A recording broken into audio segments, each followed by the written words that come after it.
¿Dijo algo que fuera falso, Boluarte?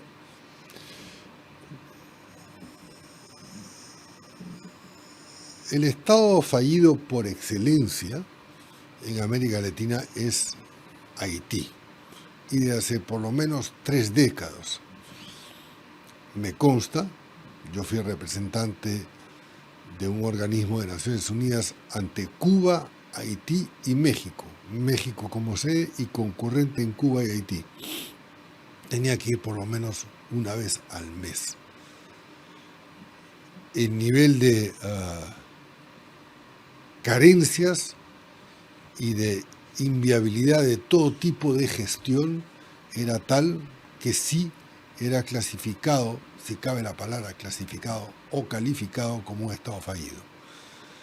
El caso de Bolivia, el país está pagando la factura de sus propios acumulados e inmensos errores. Ellos creyeron que cuando, con Evo a la cabeza, nacionalizaban los hidrocarburos e ingresaron un montón de dólares, la bonanza no iba a tener fin. Pero se olvidaron muchos bolivianos y muchos extranjeros a la hora de evaluar Bolivia, que la sociedad peruana, la sociedad boliviana padece de los mismos males, en muchos casos, que el Perú. Hay muchos bolivianos corruptos, muchos funcionarios corruptos, muchos que asaltaron el erario público, y en el caso del gobernante Morales, Evo Morales, pues usó y abusó del poder como si fuera un monarca absoluto. Entonces, si bien del punto de vista no hay una clasificación técnica, no es un Estado fallido, es una sociedad en la práctica, no solamente fallida, sino en bancarrota, a punto que no tienen nada que comer, exportan oro peruano, su primer rubro de exportación y de ingresos es el oro ilegal que obtienen del Perú, y su moneda vale lo que un marco alemán en la Segunda Guerra Mundial, nada. Y entonces se refugian en el sol. Si juntamos otros elementos para no extender la respuesta, podríamos decir que en la práctica están en quiebra. Sí. El mensaje presidencial de Dina Boluarte, con quien has trabajado de cerca un tiempo considerable, ¿no? ¿Por qué no quiso reducirlo? Es lo primero que te quiero preguntar respecto al anterior, que fue por ahí en extensión. ¿Y qué rescatas de este mensaje? Comencemos por la segunda respuesta sin omitir la primera. ¿Qué rescato? Lo más importante, lo que para mucha gente no resultaba evidente, que es la crítica feroz a los radicalismos o los radicales que pretendieron perpetuarse en el poder, de seguir ese camino, convocar, no lo dijo, pero era evidente, una asamblea constituyente y convertirnos en un país paria, porque, acordémonos, la efervescencia a favor de Castillo en su momento, y evitar que el Perú sí se convirtiera en un Estado fallido en la práctica, en el mediano y largo plazo, que se fueran todas las inversiones. Rescato justamente esto que es muy importante, que recién posiblemente cuando las pasiones se atemperen, la gente dirá, bueno, duró más que otros últimos gobernantes, no es que se aferró al poder, porque hay que recordar que al mes y medio, y todo el mundo, la calle promovida y petardista, lamentando por cierto los muertos, que seguramente muchos de ellos fueron sembrados por los propios petardistas, elevó al Congreso de la República una propuesta para acordar el mandato, acortarlo. Sí, me acuerdo de eso. La gente se olvida. Sí. Y el Congreso de la República claro no llegó a un acuerdo. Sí. Y entonces tomó la decisión de quedarse y obviamente ponerse objetivos, dentro de ellos los que a mí me toca. Ya, pero ese punto es bien importante. Sí. Quiero hacer Sí. hincapié ahí porque me parece que efectivamente, y yo creo que pocas personas han sido tan críticos de Dina Boluarte como yo, pero en eso me parece que sí. No solamente Dina Boluarte, sino yo recuerdo, si me permites hacer alusión a un mensaje tuyo, ¿cómo asumes la Cancillería? Yo te contesté, Sí, bueno, o sea, nunca lo he dicho públicamente. no, Pero dame tiempo y te mostraré que nunca se lo he dicho puede. públicamente, pero sí fui crítico de que aceptaras en ese momento. Y después lamentaste mi salida. Pero debo decir que se hicieron buenas cosas en esa gestión. Hoy lo puedo decir porque ya no estás en el cargo. Lo dije ayer. Sardón, Ferrero. Pero quiero reconocerle a Dina Ellos Boluarte. fueron propuestos embajadores por mí. Por tu persona, claro. Por eso digo, fue una gestión de Cancillería que hizo eso y lo señalé ayer. Pero a Dina Boluarte sí se le tiene que reconocer un rol histórico de continuidad del Estado democrático, que si ella dejaba que se licúe todo, que se disuelva el Congreso y todo, sí hubieran captado el poder los que querían llevarnos por el despeñadero. Y ahí concuerdo con Román Sendoya, que hizo el análisis acá, discutí con él por otros temas de Trump, pero en eso sí creo que ni ella se ha dado cuenta todavía de esa importancia que va a tener que haya. Bueno, yo que no sé si Román conoce a la señora Presidente, obviamente yo he trabajado con ella y la conozco, no sé qué puede pasarle por la cabeza muchas veces, pero sí soy consciente y testigo de que era muy, en el buen sentido, terca, reiteró muchas veces, no pienso renunciar, no voy hasta en las situaciones más críticas, y habiendo recibido fuego cruzado por todos lados, y decía, si creen que me van a tumbar, lo estoy diciendo en mis palabras, se equivocan, y va a llegar al 28 de julio. O sea, la gente que la conoce dice que Dina Boluarte es una mujer andina, bien plantada, ¿no? Sí, yo diría que algo más, pero bueno, sí. No quería dejar de hacer esa especificación, pero ahora sí concluyamos lo que estabas respondiendo, de lo que rescatabas del mensaje, que concuerdo que esa distancia que ella ha tomado con un proyecto político que era pernicioso para el país. Los llamó traidores. Los llamó traidores y le han insultado en el hemiciclo, y aparte calificando, y lo que no estaba aprobado por el Consejo de Ministros en su discurso, no veo gran cosa como para que vaya a generar un conflicto internacional eso, porque aparte no considero que haya mentido, ¿no? Que nos hubiera llevado en la dirección de esos países ese proyecto político. Pero ¿por qué no atendió la voz de la gente que decía que era 5 horas es absolutamente excesivo para un mensaje? Pues no lo sé, pero tú haces una mención, y es correcta, que no estaba en el mensaje, los nombres de Cuba, Venezuela y Bolivia. Le faltó decir Nicaragua, por cierto. Pero en el caso de Venezuela no era la primera vez. Yo me acuerdo, y recordemos todos, que después de la intervención del Perú en la OEA, donde condenamos el fraude y además realmente fuimos muy duros y hablamos no políticamente correctos,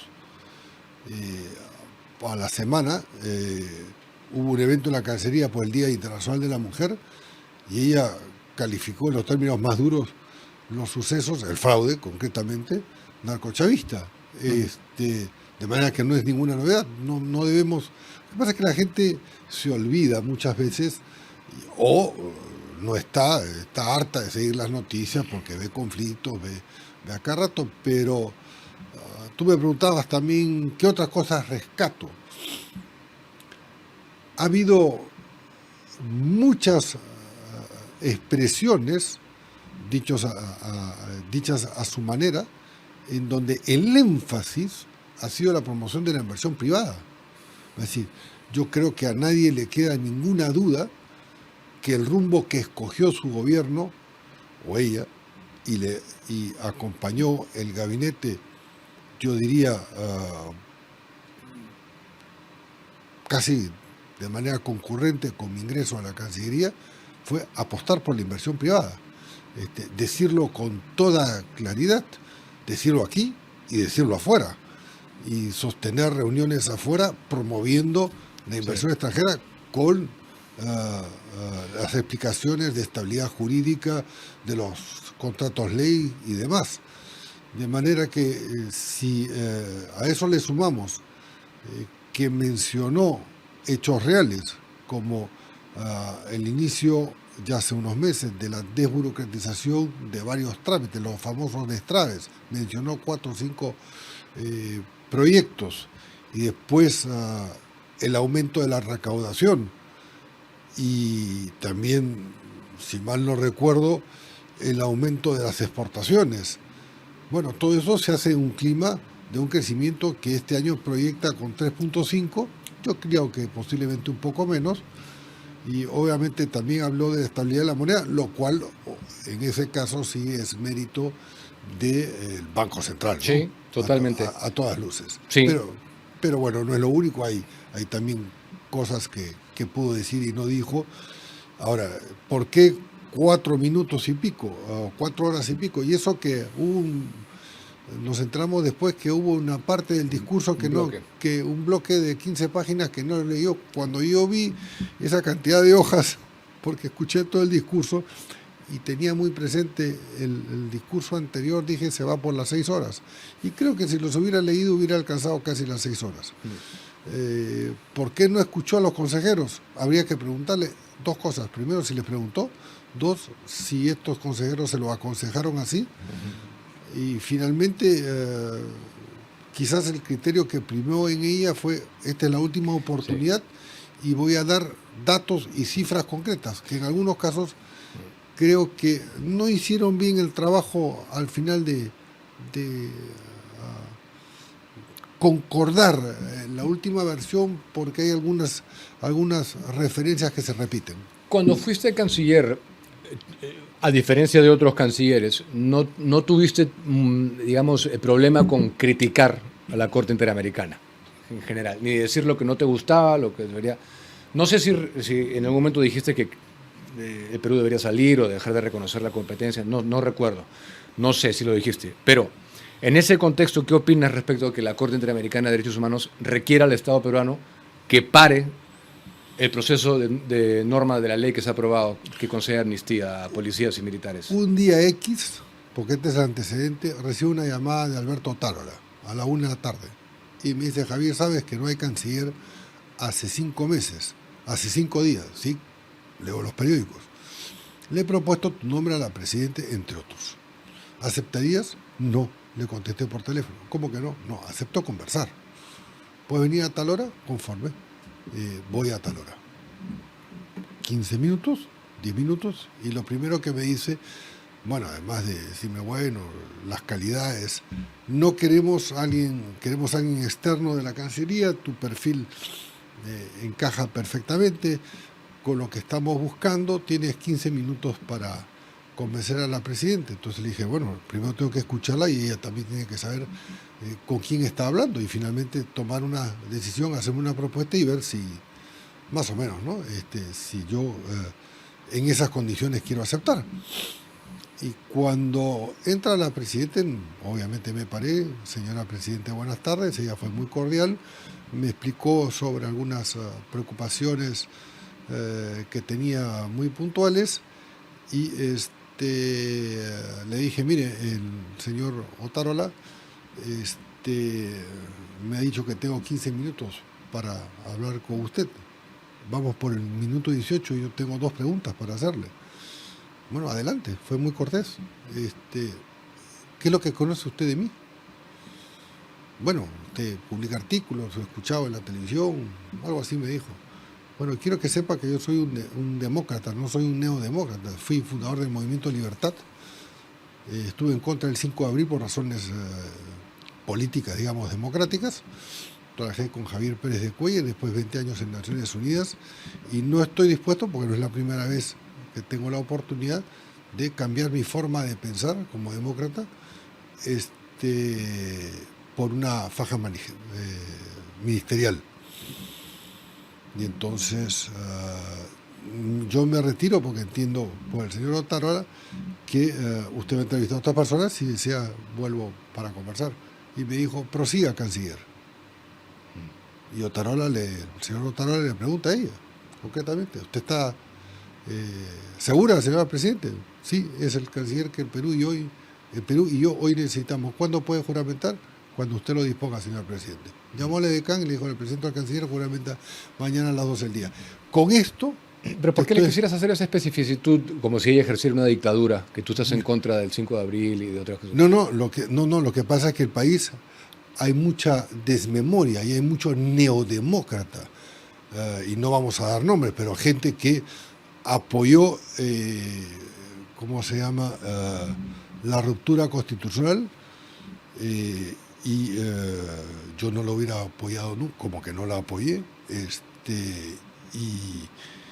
y obviamente le contesté, es un honor servir a la nación a través de un gobierno constitucional, porque era un gobierno constitucional. Yo ya lo había declarado antes, o sea, lo había declarado en televisión, en Panamá, estando de viaje, en fin. Y hago esta precisión porque la Presidente, desde el primer día, a mí me dio claras señales que tenía una vocación democrática y que la iba a seguir. ¿Pero qué tiene que ver eso con lo que te he preguntado de la Corte? Es lo que no entiendo, la Corte Interamericana. Que tú me preguntas si estoy de acuerdo o no con... Repíteme la pregunta. No, lo que pasa es que la Corte ha requerido al Estado peruano suspender el trámite de la ley que concede amnistía a policías y militares. Bueno, yo le respondería de la misma manera con ese artículo que publiqué, se llamó El Informe, y que ganó mucha polémica, y que me preguntaron cuando asumí canciller si yo me ratificaba, ¿no? ¿De Escazú? Sí. No, el informe, no sobre Escazú. Y también lo mencioné en la OEA. Se extralimita. La Corte se extralimita. La Corte, en general, los organismos principales de la OEA quieren convertirse en órganos supranacionales y quieren colegislar, o en última instancia, por así decirlo, quieren tener la última palabra. Y esto no está bien, porque si estuviera compuesta por distintos órganos, porque son varios, de una manera despolitizada y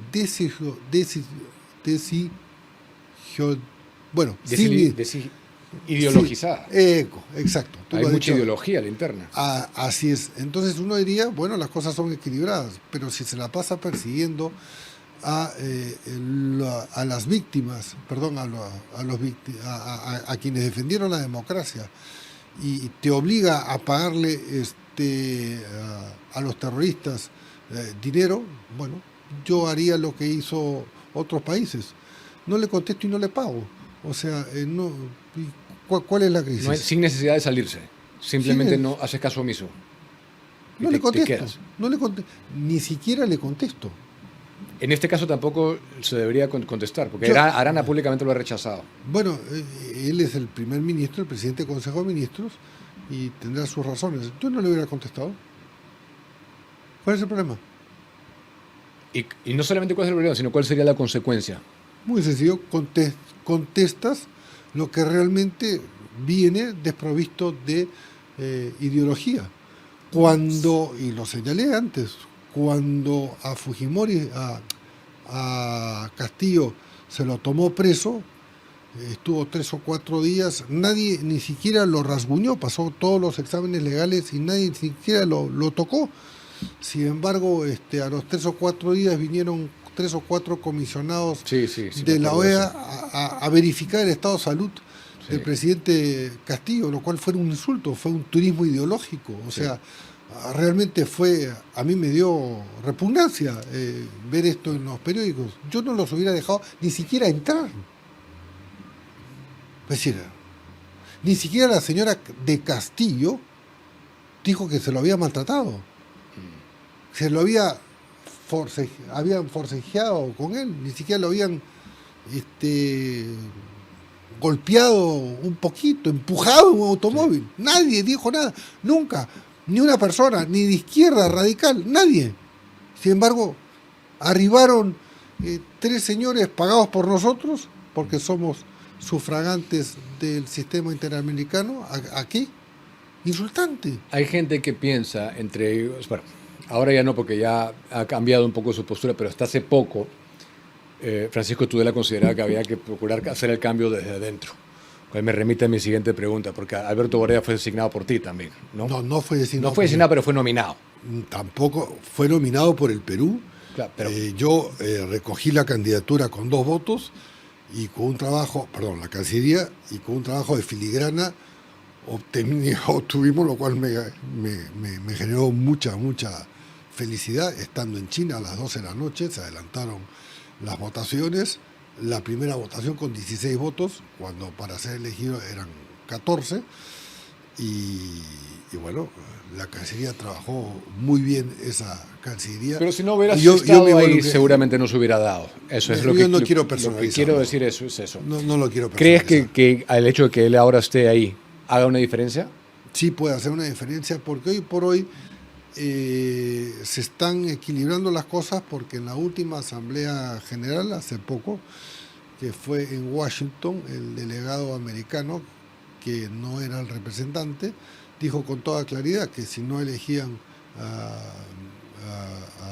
una persona americana, que era la propuesta por ellos, miembro de la comisión, una comisionada, pues pondrían en tela de juicio su participación en la OEA. Y entonces, claro, ¿qué quise poner en juicio la participación de Estados Unidos en la OEA? Retirar el 52% del presupuesto, o sea, matarlos por inanición, sí. Matar a la organización. Entonces todo el mundo terminó votando por el bolsillo. Entonces aprobaron.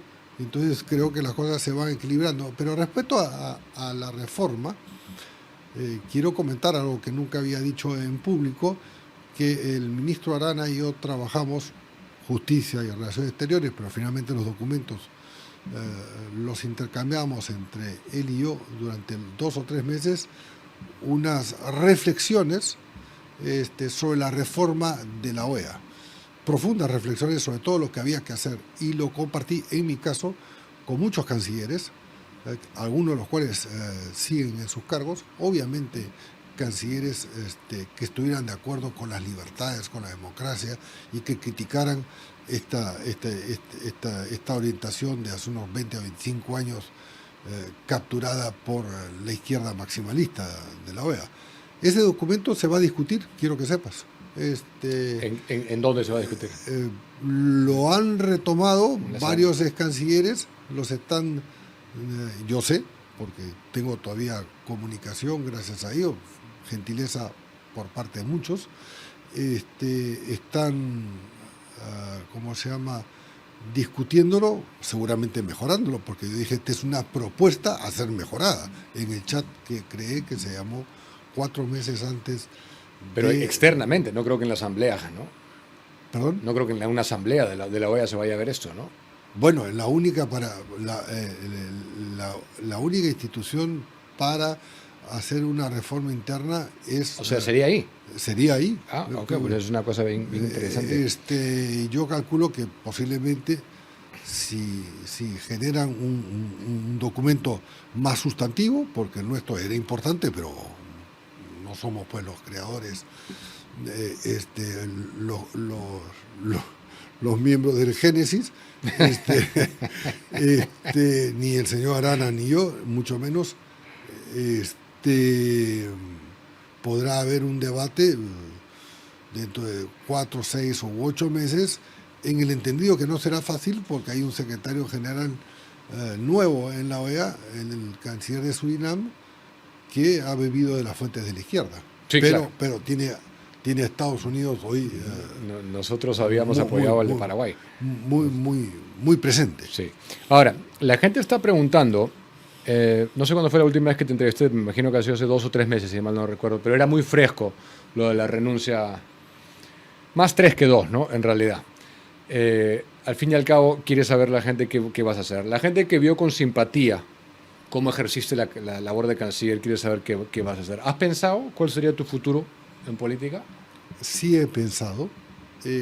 Cuando yo renuncié a la candidatura y a la membresía al PPC el 13 o 14 de marzo pasado, después de una larga reflexión, pensé que viene después.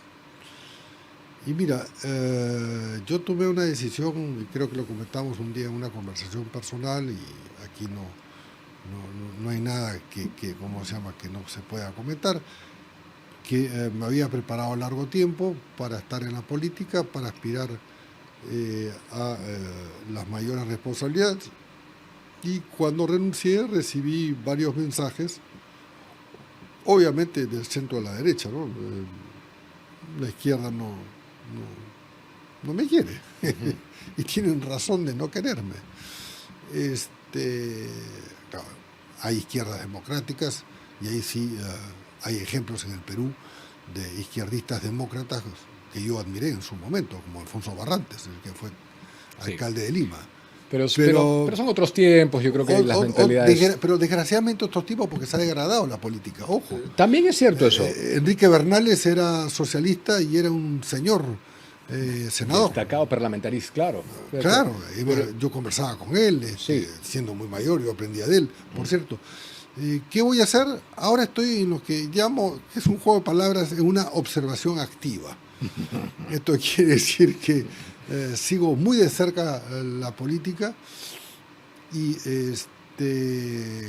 con las ganas o decisión, así como en tu primer programa tú leíste una parte final de un ensayo del Perú como destino, que yo no me resignaba a vivir pues que el Perú viviera en esta situación, palabras más, palabras menos.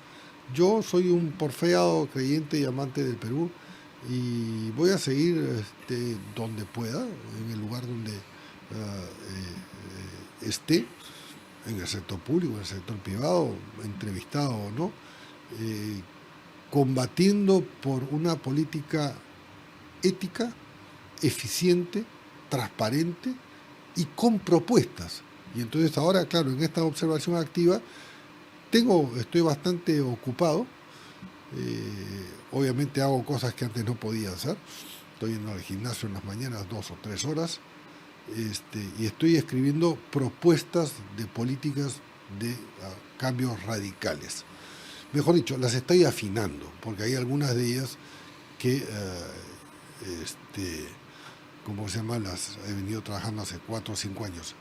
Una solamente te voy a comentar, que es toda vez que el mapa del delito se ha multiplicado por 2 en la práctica en los últimos 10 años, y la mitad de estos son transfronterizos, entonces creo que hay que producir una gran reforma para combatir eficientemente la inseguridad, con la creación del MINSENA, el Ministerio de Seguridad Nacional.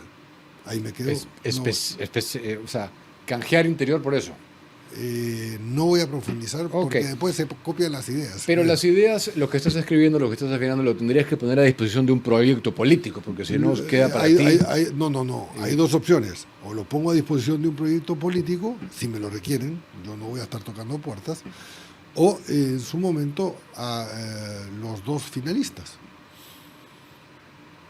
Aquí tienen esta propuesta, como otras 5, son 6 hasta ahora, de los 8 ejes convergentes de programas de gobierno, explicando el qué y el cómo. Claro. El qué y el cómo, porque aquí hay mucho debate sobre el qué. Pero en primera vuelta, digamos, desde diciembre en realidad, que vamos a saber ya qué es realmente lo que va a quedar, los candidatos finales. Un proyecto político que te guste, que sintonice contigo. ¿Tendrías interés en ir de invitado al Senado, por ejemplo? Mira, ahí tengo ciertas dudas, porque unos dicen, algunos especialistas dicen que no podría ser candidato al Senado o a la Cámara de Diputados. He tenido invitaciones también, una para encabezar la lista del Senado, y otros dicen que sí podría, unos por un impedimento de fecha de renuncia y otros por otros motivos. Y le he escrito concretamente al Jurado Nacional. Yo creo que sí. ¿En qué fecha renunciaste? Y el 13 o 14 de marzo. y no me ha contestado. Ahora, si esto fuera cierto, o sea, el impedimento, y aquí ojalá que los congresistas puedan actuar en consecuencia con lo que se predica, se establecería unas dos condiciones de ciudadano. Tú, concretamente, Diego, tú podrías ser o eres elector y eres elegible. Si a mí me lo impiden por alguna norma que dice un especialista que existe y otro dice que no existe, y por eso pido claridad. La que te beneficia. No, la que me beneficia no, la que me permite. O sea, prima esa, pues, claro. Debería primar esa. Entonces establecerían dos condiciones de ciudadanos, los electores y elegibles, y aquellos que solamente podríamos ser electores, o sea, ciudadanos de segunda categoría.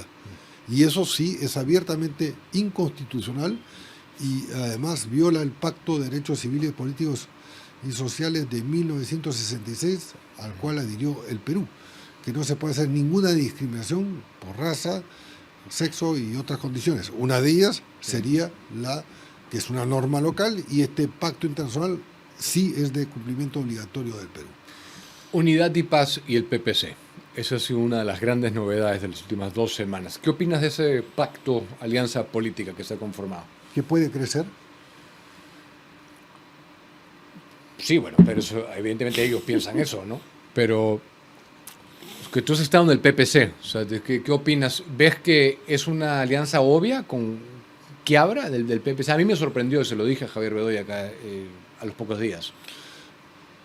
Yo desde el día que me inscribí en el PPC, siendo canciller de la República y habiéndoselo dicho a la señora Presidente, no hubo ninguna sorpresa. Le dije, tengo una invitación del presidente del partido para reunirme, entonces Carlos Noijos, y tengo la intención de inscribirme y la intención de participar activamente para tener las mayores aspiraciones.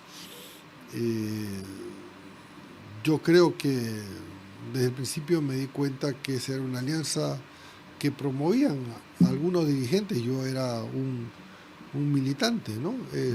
No un dirigente. Y había un sector importante entonces del PPC que quería una alianza mayor o no ir solos, o que no se licuara el membrete o el símbolo del PPC. En todo caso, creo que es una alianza que puede crecer. Hay mucha gente valiosa en el PPC, pero también en otros partidos, por cierto. Sí, ¿no? pero eso es por el PPC. Pero sí, por el otro lado de Quiabra quedan las sospechas de unos rezagos de simpatía velasquista y de una afinidad con Gorriti y el IDL. El otro día le preguntaron a Carlos Noijos en Canal N hace 2 días sobre esto mismo, sobre las declaraciones que en su momento hizo el general Quiabra, Roberto, ¿no?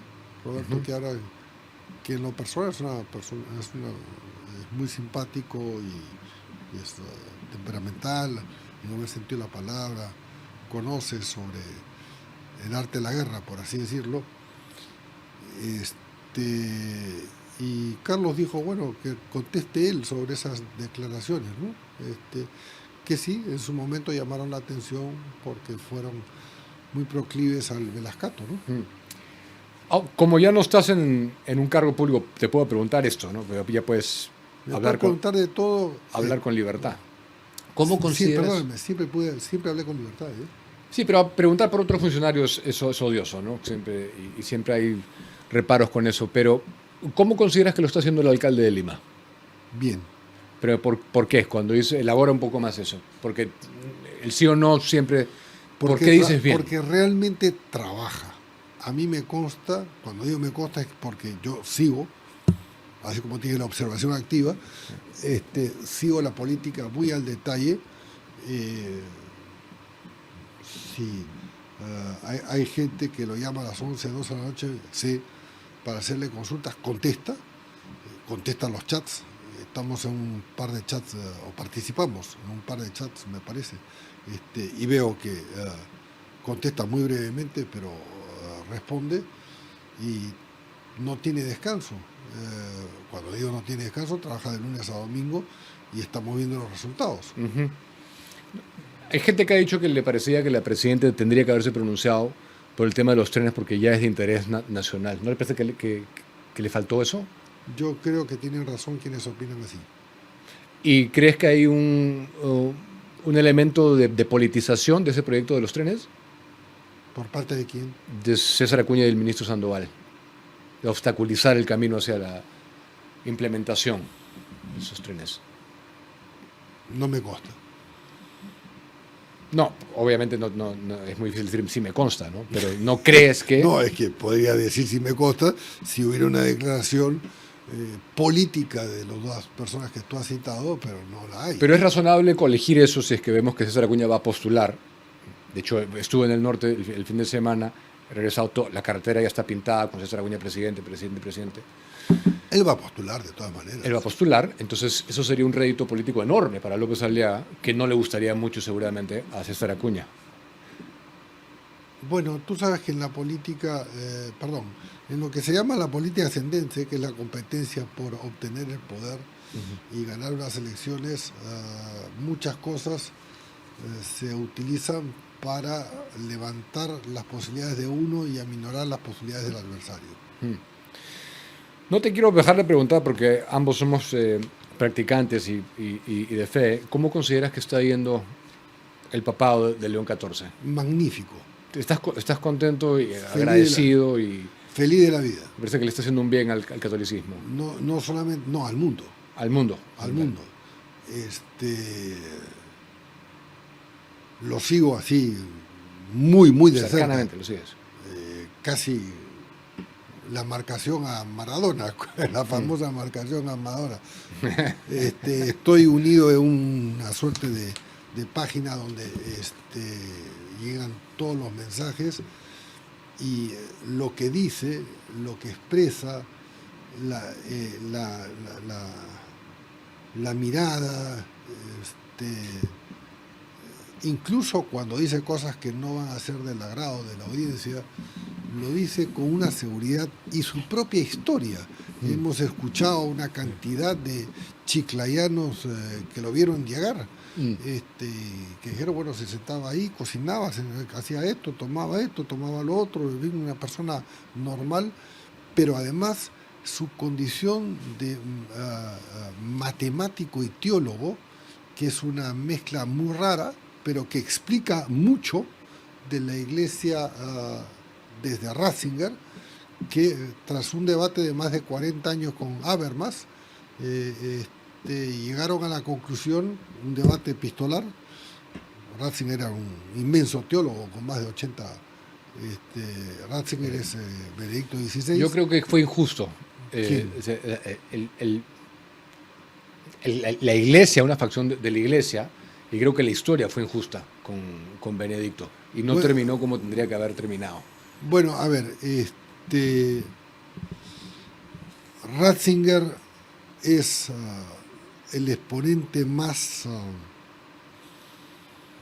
portentoso posiblemente del siglo XX de la Iglesia Católica. Claro. Además, a nivel intelectual, claro. Intelectual y de los hechos, porque cuando él abdicó al papado, no es que renunció, pues uno renuncia al cargo de gerente, pero es una monarquía, abdicó, explicó las razones y dijo que no tenía las fuerzas, lo dijo, se vio en televisión, las fuerzas suficientes para combatir los males del momento. ¿Y qué le había pasado a Ratzinger? 4 o 5 días antes, su secretario privado, escogido por él, se había tirado disculpen la expresión, se había tirado varios papeles importantes de su cámara privada, de su, lo que llaman cámara en Italia, perdón, de su despacho privado, de su cuarto. Y entonces él sintió que era absolutamente vulnerable, dijo, no tengo fuerzas para combatir todo esto. Y entonces abdicar en esas condiciones y decirlo públicamente, hay que tener una valentía inmensa, hay que ser un grande de grandes. Ratzinger o Benedicto XVI, a quien me hubiera gustado obviamente conocer,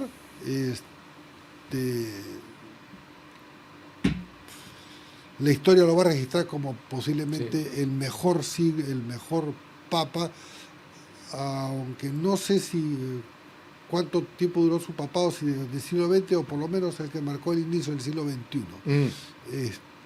Y que, bueno, era un hombre sencillo, tenía un hermano sacerdote con el que hablaba, y tenía una mirada, una expresión muy cálida, pero a su vez como buen alemán, muy ordenado, muy riguroso, vamos a decirlo así. Te he preguntado por... Yo escribí sobre él al respecto en El Comercio hace 8, 7, 10 años y no me equivoqué, describiendo lo que venía con Bergoglio. este Papa, ¿no? Con Bergoglio. No, Bergoglio es ¿Con Francisco, qué Papa? Con Francisco. Respecto a Benedicto XVI. Ratzinger y después vino... Y después con Bergoglio también, quien tuvo la enorme gentileza de recibirnos a Patricia y a mí, mi esposa, el lunes 30 de diciembre pasado, ¿no? Estando ya enfermo. Quiero preguntarte, porque te pregunté por el alcalde de Lima también, de quien Philip Butters ha dicho que no tiene equipo, que él tiene el mejor equipo. Si te convoca Philip Butters, ¿aceptarías? No. Estamos hablando de esta etapa, ¿no? Obviamente. Yo le deseo buena suerte, pero Philip Butters, y lo digo así públicamente, es una persona que traspasó una frontera que nadie, y menos un periodista, puede traspasar. Él dijo al día siguiente que yo asumí la Cancillería que porque mi hijo mayor tenía, digamos, un programa de televisión, o no tenía un programa, pero participaba en un programa con su esposa, que para solo adultos, que yo estaba incapacitado moralmente para ejercer la Cancillería. Eso causó un revuelo en mi familia,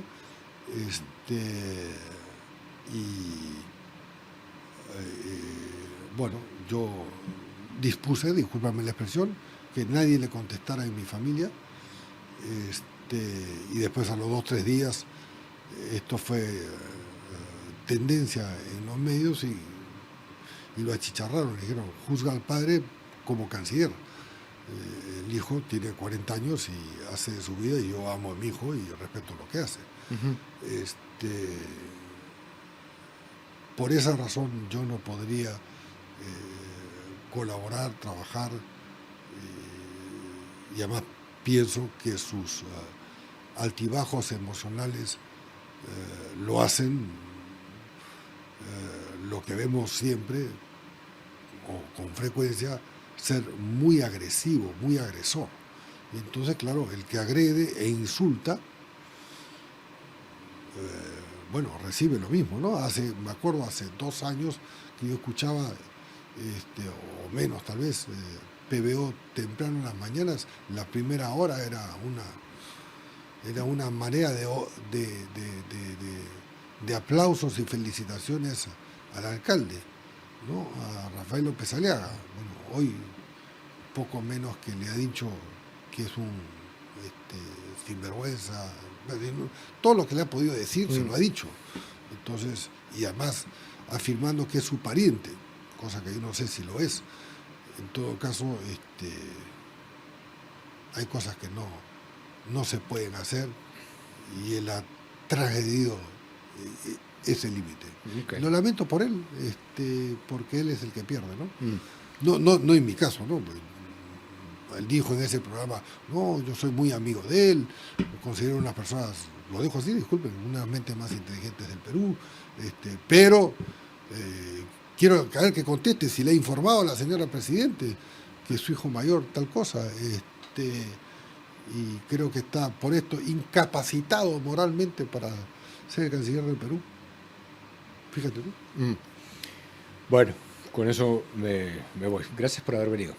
A ti, Diego. Un gusto conversar siempre, porque podemos abordar otros temas que no necesariamente son de coyuntura. No, podemos abordar todo. Yo contesto todo, y si no sé algo te digo, no lo sé. Sí. Así de fácil. Pero me quedo con el mensaje de León XIV. También, sobre todo. Porque considero que es importante también para los jóvenes, y de hecho hay encuestas que están señalando que está gravitando las nuevas generaciones hacia los valores cristianos tradicionales, y eso es una reivindicación para lo que hacemos acá y para nuestra lucha. Mira, Desde luego. León XIV tiene muy, muy claro, porque ha vivido en el Perú, lo que es la pobreza, lo que es la libertad, y digamos es una persona equilibrada en sus juicios, pero está regresando no, ni siquiera te diría al catolicismo, al cristianismo primigenio de los valores de la transparencia, el bien hacer, la bondad, la solidaridad con, con quien está al costado tuyo, independientemente de si es creyente o no es creyente.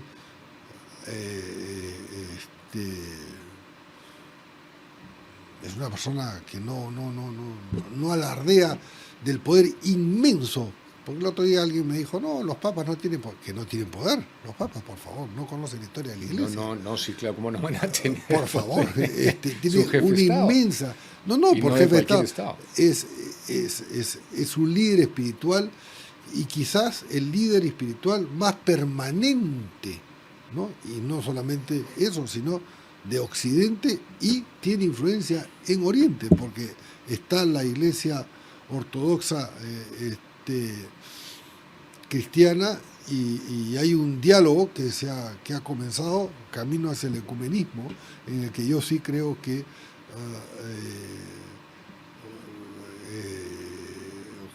León XIV cree, y no por azar él escogió ese nombre, porque fíjate tú, León XIII es el gran inspirador de las primeras encíclicas, nada menos que Rerum Novarum, encíclicas papales al final del siglo XIX, que componen con otras que vinieron el core, el corazón de la doctrina social de la Iglesia, que le pone, digamos, es equidistante del marxismo y del individualismo, no del liberalismo, como algunos quieren ponerlo, del individualismo, ¿no? Y pone en el centro de la preocupación al ser humano, independientemente de que si es creyente, agnóstico o ateo. Eso es muy bueno. Bien. Es fantástico. Y yo lo voy a esperar en Chiclayo, quiero que sepas. Si viene, ahí en la calle, porque creo que Chiclayo el recibimiento va a ser apoteósico y quiero sentirlo. Claro que sí. Gracias por estar acá nuevamente.